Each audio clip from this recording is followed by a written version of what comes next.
Hi everyone, Pete Bolenbaugh here with Wise Wonder Science and Discovery Museum, and I am bringing you our latest Happy Rad Fun Time Challenge. So the challenge today is based on math. I love math; it's one of my favorite subjects. You can answer lots of important questions with it, and you can also do what we're going to do today and answer some silly questions with it. So I'm pretty excited about this. So the challenge that I'm posing today was inspired by holiday baking. Now, I asked myself, how much butter is going into the holiday baking that's happening in our world right now?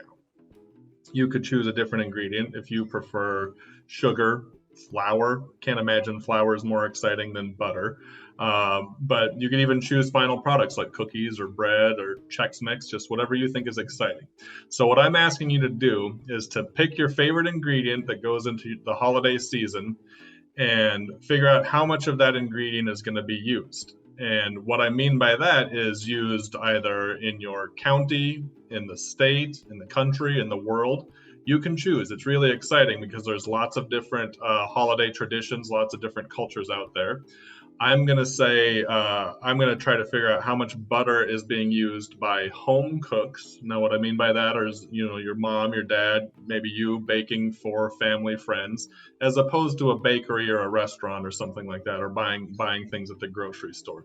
Not that there's anything wrong with that, but I think the challenging that's interesting to me is to figure out how much butter is used by home cooks, and I'm going to limit myself to the United States because I think it's going to be a little easier for me to find some information about that.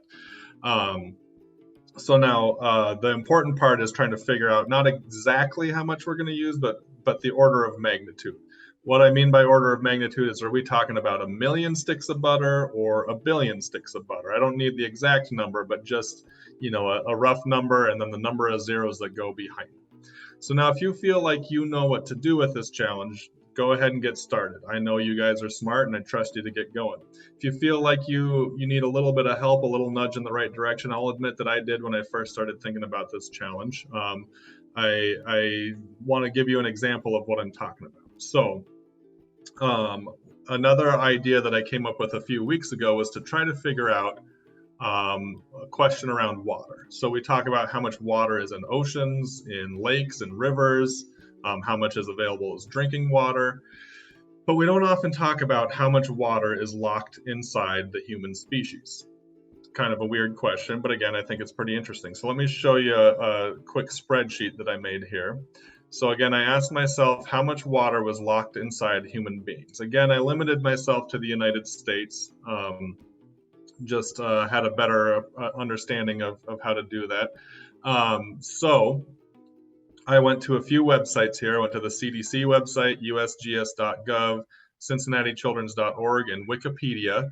I got a few numbers that allowed me to do some calculations and come to the fact that, roughly speaking, in the United States, we have 3.6 billion gallons of water locked inside human bodies. That's a lot of water. It's about a little more than a third the amount of water that you find in Cooney Dam, which, is kind of cool. But I still feel like there's some explaining to do there. I had to make some assumptions, right? I had to figure out what exactly do I mean by water in a human body? Am I including people who recently passed away? Am I including babies that haven't been born yet?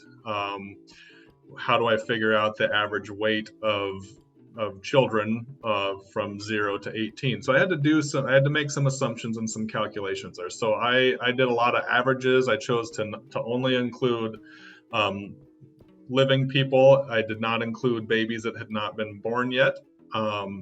And I just ran with it. But still, at 3.6 billion gallons of water, I don't really have a good idea of what that means. How much water is that? So there's another thing that you can do called unit conversion, which I think is a pretty fun thing as well. So another fun question to ask yourself is, what is the difference between a million seconds and a billion seconds? I mean, a million's big, a billion's big. They're both big numbers, right? But if we take a million seconds, we can figure out that that's about 11.6 days. Now I have a much better idea of how long 11.6 days is as opposed to a million seconds. I just feel like that's a number that's more useful to me, even though they're equal the same thing. Similarly, with a billion seconds, you can figure out that that equals about 31.7 years. Now, that's quite a big difference between a million and a billion, just three more zeros, and you're talking about decades as opposed to days. Now, I have a pretty good feeling of how long 31.7 years is. I know some of you guys might not yet, but you at least know that it's a long time, a lot longer than 11.6 days. So at the end of your calculation, if you feel like you still don't have a good idea of what that number means, maybe figure it out in terms of semi trucks full of your ingredient or your product, or you can do a conversion to figure out a number that's a little more meaningful to you. Like I said, a little more than a third of the water in Cooney Dam gave me a little bit better understanding of how much 3.8 billion gallons was. So again, that's my challenge for the day. Those are my examples. We would just love to see your work, love to see what you've done. So if you want to post a video like this, post any of the calculations that you make, send them our way. We would just love to see what you guys come up with. Hope you have a great holiday season, and thank you from Wise Wonders.